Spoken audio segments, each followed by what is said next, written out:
Hey, I'm Jay Beershank. Welcome back to my YouTube channel. Today we're here on Whidbey Island on a piece of property that I've had in my family for a long time. Some of the old book reviews were shot here. My most popular one, I think, the Celestine Prophecy, was shot in like the same position, so it's kind of cool. Anyway, thanks for joining me here. We got a good book today. It's a really quick one. I read it in a couple days, but it's poignant and concise, and I really liked it for that reason. And the author is really he's really clear and he's really on point, and I really respect him for that and think that he's a great writer. Even though this book was like written in a very simple, short way, you can tell that the author has some serious depth. And that book is The 100th Monkey by Ken Keyes Jr. I'd never heard of Ken Keyes Jr. before this book. I had always heard that book name reference, The 100th Monkey, and throughout my life I've heard the story referenced multiple times. It's a study. The 100th Monkey story is a study where there were these monkeys that were being given sweet potatoes, and they were dropping them in the sand. They were being dropped in the sand before the monkeys got them. And the monkeys enjoyed the sweet potatoes, but they didn't enjoy the sand. And then it's like this idea about collective consciousness, as one monkey washes the potatoes, and another, then another, then another. And basically the 100th monkey is the idea that by the time that idea reaches the 100th monkey, then it's in the collective consciousness, and then the experiment says that then monkeys on completely different islands began doing the same thing that these monkeys had started doing on the other island after that 100th monkey. And what Ken Keyes does is he extrapolates that experiment and that idea out into the consciousness of nuclear war and people being aware of how that could go catastrophically wrong, or how it would inevitably go catastrophically wrong.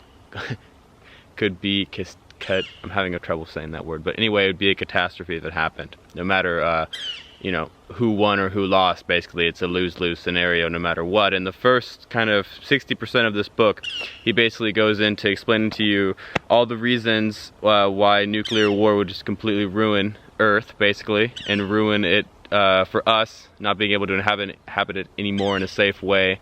And that's pretty interesting. This book was written in 1982, and a lot of the statistics that he states are obviously before that. So, you know, you could even then think about how much more we've ramped up production of weaponry and selling weapons to different countries. And like he states a statistic in here that like $18 million worth of nuclear weapons, or something like that, maybe 18 billion, but anyway, were sold to third world countries in like 1975. So think about just in the past like 20 years, in the 2000s, you know, how many weapons have been sold to third world countries, or countries in general, especially third world countries. But think about how much more advanced our nuclear technology is as well. So it's like, you know, everything that he states in here is even more poignant and important to think about now because of how much further we've come in the development of these weapons. So that's really interesting to read about. And it's something you don't really think of or hear about anymore, but basically, you know, like if the world was to go into a world war and we used any of the weapons that we've created now, we'd just completely destroy ourselves and can destroy Earth. So it's an interesting idea to think about, because I feel like we don't really have our finger on that pulse as much as we should, or, you know what I mean, like this idea that, you know, we just kind of recently had this thing, you know, obviously with the Ukraine and with the Russia thing, and people were talking about, you know, potentially a war, and it's like, yeah, dude, a war with nuclear weapons is just, you know, it's catastrophic. It's completely catastrophic for like every side, because obviously, you know, then basically, so the rest of this book goes into talking about this like us versus them mindset being the whole reason why we could even conceive using these weapons, and then how we need to basically transition into an us and them mindset. And, you know, like when we think about the world on a global level, like any significant economy being collapsed, it's going to affect the whole world severely, as we've seen, you know, with millions of different types of things going on, just like in the US with inflation and gas prices and all these types of things that happen just from like a war over, you know, somewhere far away as we'd say it, but it affects us all. So imagine, you know, if there was a catastrophic nuclear wasteland somewhere, it would radically affect the world, and people don't think about that. So it's really interesting and really insightful to think about, you know, all of that information, and then, like I said, to then carry it on into now, you know, 40 years later after he wrote this book. It's a miracle that we're all still here and haven't, you know, screwed ourselves with it yet, but it's something that maybe should be a more prevalent topic.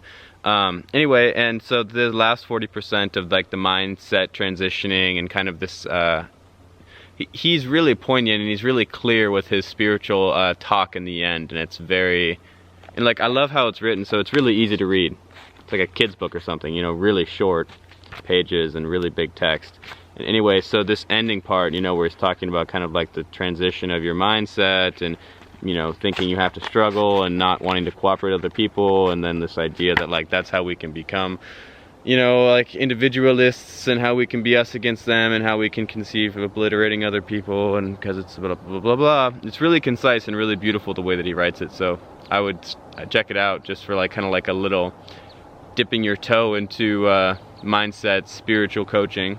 It's really good. Anyway, that's my review of this. I'd never heard of Ken Keyes, like I said, but while I was reading this book the past 2 days, a lot of older people came up to me in the coffee shop and were like, oh, Ken Keyes.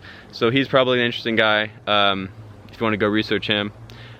He's a really good guy too. He gave this book away for like 25 cents, and there's a part in this book where he talks about like deals on selling this book to getting it out to the masses.